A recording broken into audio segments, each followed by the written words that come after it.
중국이 자랑질을 하려고 안달이 나 있고 공산당의 연례회의가 곧 다가온다는 사실은 공공연한 사실인데요. 중국 정부의 선전이 듣도 보도 못한 방식으로 이루어질 것으로 보입니다. 중국 정부는 올해 Two Sessions to the World from China 라는 제목의 요상한 랩곡을 통해 전 세계에 그들의 메시지를 전파하기로 했습니다. 이 랩은 중국의 국영 언론 매체인 신화통신에 의해 공개가 되었는데요. 수한이라는 중국 래퍼가 불렀습니다. 이 영상은 자료화면과 수씨가 구글로 중국어를 번역한 듯이 이상한 가사말로 랩을 하는 영상을 이상하게 섞어놓았습니다. 그는 어떻게 성공의 즐거움이 수영장 주변을 주말 자동차를 타고 다니는 것과 같은지, 그리고 어떻게 그가 중국 대륙의 방식으로 우리를 교육할 수 있는지에 대해 이야기하고 있습니다. 이 랩은 빈곤과 같은 일부 실제 생활 속의 문제에 태클을 거는데요. 수한 씨의 말 속에서 빈곤은 모조품, 그리고 어설픈 비극과 같은 것이라고 합니다. 그럴 수 있죠. 그럴 수 있습니다. 그러나 그의 모든 가사가 그닥 유창하지는 않습니다. 어느 부분에서 그는 신장 결석을 떨쳐버리듯이 탐욕을 떨쳐버리라고 요구합니다. 다 아시다시피 신장 결석이란 신장에 돌이 생긴 증상을 의학적으로 일컫는 말인데요. 탐욕을 신장 결석에 비유하며 떨쳐내라고 하는데 적절한 비유인가요? 우리의 분석은 이만하면 됐습니다. 그냥 직접 보시죠. 여러분들이 좋아하는 가사가 무엇인지 댓글에 달아주세요. 그리고요, 미리 사과의 말씀 전합니다. 인스타그래머 유저들이 파리지엔 거리를 뒤집어 놓고 있습니다. 파리지엔 거리의 포토제닉 라이프 때문에 거주민들이 악몽을 꾸고 있습니다. 주민들은 현재 인스타그램을 하겠다고 미친 짓을 해대는 사람들 때문에 골치입니다. 프랑스 인포라는 라디오 방송에 따르면 파리의 크레미오 12구는 조약돌이 깔린 작은 거리로 인스타그램에서 인기를 누리고 있는 파스텔색의 집들이 즐비했습니다. 이 멋진 거리에는 차량도 다니지 않지만 요즘에는 관광객들 한무더기가 와서는 모두 포즈를 한 번씩 취하고 갑니다. 3만 장 이상의 인스타그램 사진에 크레미유 거리라는 해시태그가 달리고 있으며 이 때문에 유럽에서 가장 인기 있는 촬영지 중 하나로 꼽힙니다. 그러나 사실상 이곳에 살고 있는 사람들에게는 곤욕스러운 일인데요. 주민들은 프랑스 인포 측에 주중에는 상대적으로 조용하지만 주말이 되면 래퍼에다 시끄러운 신랑 파티에 소란스러운 방문객들로 바글거린다고 전했습니다. 한 주민은 플래시몹, 사진 촬영 및 누군가의 집 앞에서 취하고 있는 요가 포즈에 이르는 여러 모습을 보여주는 클럽 크레미유라는 인스타그램 계정의 속임수를 기록해 두었습니다. 이에 질린 주민들은 현재 거리의 양끝에 문을 설치해서 밤과 주말에는 성가신 인스타그램 촬영자들이 못 오게 해달라고 시 측에 요구하고 있습니다. 파리시는 이번 여름말까지 해결책을 찾아내려고 하고 있습니다. 그렇지 않으면 모두들 직접 나서서 싸울 기세입니다. 한 노숙자와 뉴저지의 한 여성이 고펀드미 모금 웹사이트에 40만 달러, 한화 4억 달러 이상을 모금하는 가짜 이야기를 만들어냈음을 시인했습니다. 필라델피아 인콰이어러지에 따르면 육군 참전 용사인 조니 보비 씨는 돈 세탁을 저지르려는 음모에 대해 법정에서 유죄를 인정했습니다. 보비 씨는 이번 혐의로 6개월에서 30개월형을 받게 생겼습니다. 케이틀린 맥클러시는 금융 사기 음모를 혐의로 인정했습니다. 그녀는 최대 연방 교도소 33개월형을 받을 것으로 보입니다. 인콰이러지에 따르면 더 좋은 것은 보비 씨, 맥클러시와 그녀의 전 남자친구인 마크 다미코 씨가 아직도 버팅턴 카운티 검찰이 들고 나온 보리 사건에 있어 음모 및 사기 절도 혐의를 받을 수도 있다는 것입니다. 이 셋은 보비 씨가 길거리 생활을 청산할 수 있도록 돈을 내준 전 세계의 14,000명의 사람들에게 사기를 친 혐의를 받고 있습니다. 이 멍청이 삼형제는 보비 씨가 맥클러 씨가 지난 2017년 가을 추운 날 밤 고속도로에서 기름이 떨어졌을 때 그녀를 도와주었다고 기부자들에게 말했습니다. 이 이야기는 감동적이어서 즉시 화제가 되었고 이 셋은 이 거짓 이야기를 파는 데 도움이 될까 심지어 공영 방송까지 나갔습니다. 보비 씨가 이 커플이 수익금을 그와 제대로 나누지 않았다며 고소를 한 뒤에야 이번 사건이 드러났다니 최악입니다. 검찰 측은 다미코 씨와 맥클러 씨가 이 돈을 BMW 차량을 구매하고 신시티로 여행 가고 디즈니와 카지노 여행을 다녀오는 데 탕진했다는 말을 전했습니다. 그 와중에 디즈니요? 다미코 씨는 보비 씨와 맥클러 씨와 함께 법정에서 그 모습을 보이지 않았고 연방검찰청은 그들의 계획에 대해 언급하지 않았습니다. 그 계획이 무엇이든 간에 다미코 씨에게 좋은 것일 수는 없을 겁니다. 이게 사실이라니 참 믿기 어렵네요. 지난 3월 29일 미 항공우주국은 역사 최초로 모두 여성으로 된 우주유영이 시행되었다고 합니다. 여성의 날을 기념하기 위해 딱이네요. 크리스티나 코흐 그리고 앤 맥클레인 씨는 엑스페디션 59의 멤버인데요. 또한 메리 로렌스 그리고 크리스틴 파숄 씨가 플라이트 디렉터 그리고 통제관으로서 한 팀을 이루어 지상에서 이들을 도왔습니다. Interesting Engineering 측에 따르면 우주에 다녀온 사람들 500명 중 11% 이하가 여성이라고 합니다. 이번 우주 유영 전 원정대는 항상 모두 남성으로 구성되거나 남녀 혼상으로 구성되었죠. 미 항공우주국은 우주유영 EVA라고 불렀습니다. 우주유영은 주로 보수, 실험 수행 또는 새 장비 실험을 위해 수행되었습니다. 맥클레인 그리고 코우 씨는 2013년 우주항공국에 의해 모두 선택되었으며 각각은 6,100명의 지원자들 중 한 명이었습니다. 우주항공국 역사상 처음으로 남녀 후보자의 숫자가 같았습니다. 맥클레인 씨는 미 육군 소령이자 파일럿이었으며 코우 씨는 남극과 북극 원정대에서 일했던 경험이 있는 전기 엔지니어입니다. 이들의 지원서가 어떨지 상상해 보셨나요? 이번 원정은 이 두 여성 모두에게 처음이었다고 하는데요. 맥클레인 씨는 이미 엑스페디션 58의 일부로 국제우주정거장에 다녀왔습니다만 이번은 첫 우주 유영이며 코우 씨는 이번이 첫 우주 비행이었다고 합니다. 지구의 모든 여성들에게 있어 이는 큰 도약입니다. 참 아이러니하네요. 한 핫한 남성이 한 잡지사를 고소했는데요. 그들의 허락 없이 자신의 사진을 썼다고 주장한 것이죠. 알고 보니 그가 아니었다고 합니다. CBC에 따르면 MIT 테크놀로지 리뷰는 지난 2월 힙스터 효과에 대해 기사를 하나 냈는데요. 이 현상은 반수능자들이 같은 것을 바라보게 되는 현상입니다. 이 기사와 함께 셔츠를 입고 비닐을 쓰고 수염을 기른 전형적인 힙스터의 사진이 실렸는데요.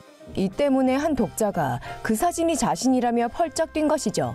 편집장은 트위터를 통해 이 남성이 자신을 힙스터라고 이야기하며 잡지가 자신의 명예를 훼손한 혐의가 있다며 고소하겠다고 협박했다고 전했습니다.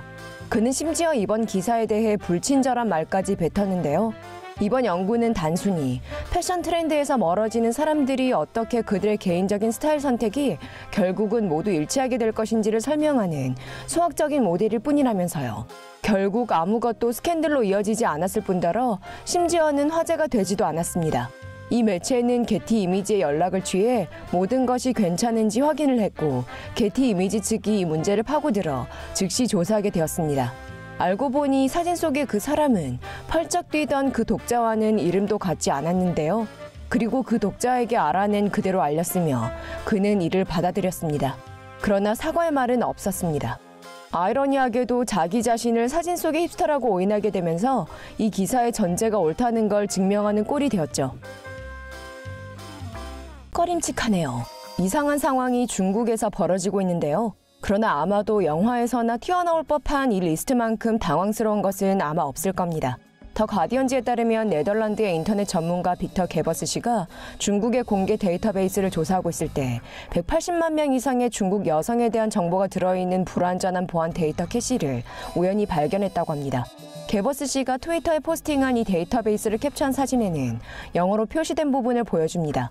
영어로 표시된 이 부분에는 이름, 주소, 전화번호 및 결혼 여부의 정보가 상세히 나와 있을 뿐만이 아니라 아이를 가질 때가 되었는지, 어디에 사는지와 같은 이상하게도 구체적이고 문제거리가 될 수 있는 정보가 나열되어 있기도 합니다.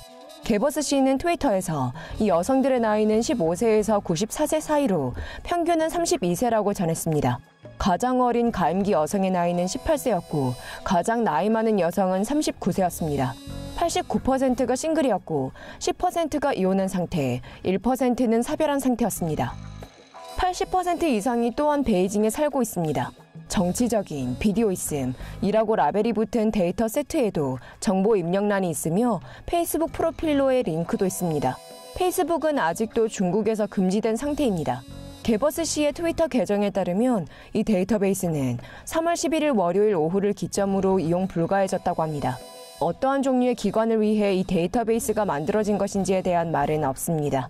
그러나 트위터에서 사람들은 이것이 정부의 정보이거나 데이트 앱에 거실 수 있을 것이라고 추측하고 있습니다.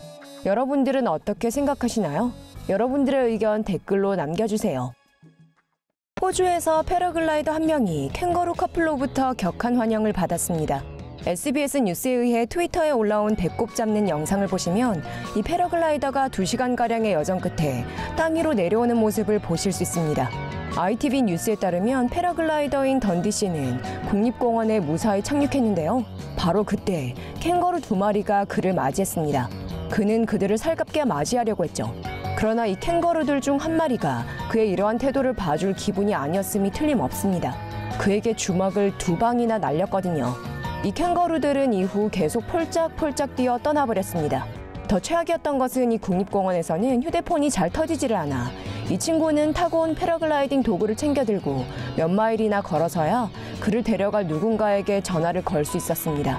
이 영상을 보기 위해서는 아래 설명란에 있는 링크를 클릭하시기 바랍니다. 아래 댓글에 왜 저희가 그 재미진 영상을 보여주지 않는지에 대해서 말씀하시겠죠? 있는 말 없는 말 다 남겨놓으셔도 됩니다. 중국 선전에 있는 한 지하철역이 탑승자들이 얼굴로 요금을 지불하도록 하는 얼굴 인식 소프트웨어를 실험하고 있습니다. 사우스 차이나 모닝 포스트에 따르면 푸티엔 역에서는 표를 이용하거나 스마트폰 컴퓨터의 QR코드를 스캔하는 대신 입구에서 타블릿만한 크기의 스크린에 얼굴을 스캔할 수 있다고 전했습니다. 그렇게 하면 요금이 자동으로 연결 계정에서 차감됩니다. 해야 되는 일이라고는 지하철 회사에 생체 얼굴 데이터를 등록하는 것일 뿐입니다. 그러면 당연히 이 회사는 중국 정부와 이 정보를 공유하겠죠? 이 시스템이면 교통카드를 잃어버릴까 걱정하지 않으셔도 됩니다. 단점이요, 시진핑과 그 친구들이 여러분들을 감시하기 더 좋아지겠죠. 이 얼굴 인식 기술 알고리즘은 선전 메트로와 화웨이가 운영하는 실험실에서 고안되었습니다. 선전 메트로는 이 기술이 언제 모든 지하철역에 배치될 것인지에 대한 시기를 밝히지 않았습니다. 중국은 이미 지불 목적의 얼굴 인식 기술을 이용하고 있는데요. 지난 2017년 중국 전역에 있는 KFC에서 사람들은 얼굴 스캐닝으로 프라이드 치킨을 구매할 수 있었습니다. 와우, 통닭 하나 사는 게 얼마나 어려운지를 생각하면 정말 지각이 흔들릴 만한 일이군요. 그렇지만 진짜로 생체 데이터만 있으면 된다고 합니다. 걱정하지 마세요. 중국이 이 기술로 스파이처럼 얍삽한 일을 결코 하지는 않을 테니까요. 사람들을 감시하지도 정신교육 캠프에 사람들을 보내버리지도 않을 테고 말이죠. 뉴욕에 새로운 고층 빌딩이 생긴다고 합니다. 뉴욕 부동산 개발 회사인 엑스텔은 억만장자 마을로 알려진 웨스트 57번가에 새로이 디자인한 고층 빌딩을 추가할 계획입니다. 더 가디언지는 센트럴파크 타워라고 불리는 472m짜리 새로운 건물이 뉴욕시의 센트럴파크 바로 옆에 올라갈 것이라고 보도했습니다. 이 타워는 에드리언 스미스 플러스 고던 길이라는 건축회사에 의해 디자인되었습니다. 이 건물은 이 타워의 주민들이 뉴욕시의 $100만 센트럴파크 뷰를 즐길 수 있는 유리창이 있는 고급 아파트라고 아키넥트 측이 전했습니다. 센트럴파크 클럽이라고 불리는 상류클럽이 또한 이 건물 안에 위치할 것이라고 건축회사 측이 기자회견에서 밝혔습니다. 이 상류클럽은 18m짜리 수영장, 당구장 라운지 및 사우나를 갖추고 있다고 합니다. 모든 것들이 계획대로 된다면 센트럴파크 타워는 세계에서 가장 높은 거주 건물이 될 것이라고 합니다. 여러분들이 페이스북에서 사진이나 비디오를 시청하는데 1시간에 $15, 한화 약 15,000원을 제한받으신다면 어떨까요? 나쁘지만은 않은 제한이죠? 그런데 봐야 되는 영상에 가장 폭력적이고 피가 철철 흐르고 인간적으로 할 게 못 되는 행동들이 포함되어 있다면요. 그래도 하실 건가요? 페이스북 피드를 깨끗이 해 머리를 베거나 동물을 학대하는 장면, 그리고 끔찍한 장면으로부터 우리를 보호해주는 사람들이 있습니다. 그러나 이러한 일을 매일 하게 되면 심리학적으로 어떠한 결과가 발생하게 될까요? 그들이 하는 일에 대한 적절한 혜택은 받고 있을까요? 케이스 뉴튼 씨가 더 버지라는 뉴스를 위해 최근 페이스북의 소위 콘텐츠 중재자라고 불리는 직업을 살펴보았습니다. 페이스북은 이러한 중재자들에 의존해 페이스북 플랫폼을 온건하게 만들고 외설적인 콘텐츠를 제거할 수 있다고 합니다. 페이스북에서는 대략 15,000명의 중재자들이 일하고 있는데요. 이들 중 대부분은 디지털 서비스 회사인 아웃소싱으로 이루어집니다. 코그니전트가 그중 하나인데요. 예전 이 회사에 몸을 담았던 직원인 클로에 씨는 더 버지 뉴스 측에 한 남성이 찔려 죽는 장면을 본 뒤 심한 불안증을 겪게 되었다는 말을 전했습니다. 일부 직원들은 이 회사를 떠난 후 계속해서 외상 후 스트레스 장애나 2차 외상 영향과 같은 증상을 겪었지만 회사나 페이스북 측으로부터 아무런 지지를 받지 못했다고 합니다. 이들이 정신건강을 내주는 대가로 페이스북을 깨끗하게 유지시키고 있기는 하지만 이러한 중재자들은 1년에 단지 $28,800, 한화 약 2,800만 원을 벌 뿐입니다. 2017년 4월 비즈니스 인사이더는 글래스도어의 데이터를 인용해 이 미디어 회사가 페이스북에서 버는 돈은 1년에 약 240만 달러, 한화 약 2억 4천만 원이라고 보도했습니다. 중재자들은 하루 종일 정신적인 사진을 보아야 하는 데다가 극단적인 관리를 강도 높게 받습니다. 미구엘이라는 이름의 한 직원은 더 버지 측에 화장실에 갈 때에도 회사 측에 알릴 필요가 있다고 전했습니다. 그러나 페이스북의 글로벌 파트너 업체 관리부서의 디렉터인 마크 데이비슨 씨에 따르면 이것은 표준적인 관행이라고 합니다. 그는 또한 직원들이 어디에 있는지 알기 위해 추적할 수 있어야 한다고 덧붙였습니다. 더 버지의 보도에 따르면 직원들에게는 점심시간으로 30분, 15분간의 휴식 2번, 웰빙 타임 9분이 주어진다고 하는데요. 이때 직원들은 외설적인 콘텐츠로부터 눈과 뇌를 쉬게 할 수 있습니다. 그러나 회사 측은 이러한 시간들을 화장실을 가는 데 쓸 수 없다고 직원들에게 말했으며 두 무슬림 직원들에게는 이 시간을 기도하는 데 쓰지 못하게 했습니다. 가장 위험한 것은 일부 직원들이 이러한 영상들의 영향을 받기 시작하고 있다는 점입니다. 전에 일했던 한 직원은 더 버지 측에 몇몇 음모론 영상을 보고 난 이후 9.11 사태가 테러 공격이었다는 사실을 더 이상 믿지 않는다고 말했습니다. 그러나 현장에는 상담 프로그램이 있긴 합니다. 보도에 따르면 상담가들은 매일 직원들과 함께 출근하고 있다고 합니다. 이들 중 한 명은 직원들이 사실상 외상 후 성장이라고 불리는 경험으로부터 성장할 수 있다고 생각한다고 전했습니다. 이 상담가는 직원들이 이들 직업의 특성상 회복 능력이 사실상 더욱 좋아질 수 있다고 제안했습니다. 중재자로 일했던 리 씨는 만일 우리가 이러한 일을 하고 있지 않다면 페이스북은 엉망진창일 겁니다.